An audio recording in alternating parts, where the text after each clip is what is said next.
دا جنتی سړی دی چې چا کې درې کارونه وي.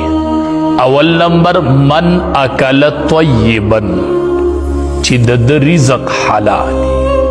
اول چې نوڼی حلالی، کم روټی خوري چې هغه حلال نوڼی خوري، رزق حلالی. بنیادی خبره اکل حلال دی. انبیاء ته رب العالمین اول حکم کوي روټی حلال خورئ، بیا وی وعملوا صالحا، رستو وی عمل نیک کوئ. عمل رستو دی او رزق حلال مخکې دی.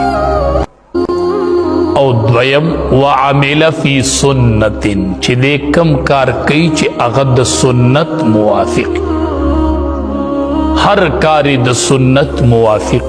بل وامن الناس بوائقه، او خلق د تکلیف نه محفوظ، بے چاته تکلیف نه ورکوي.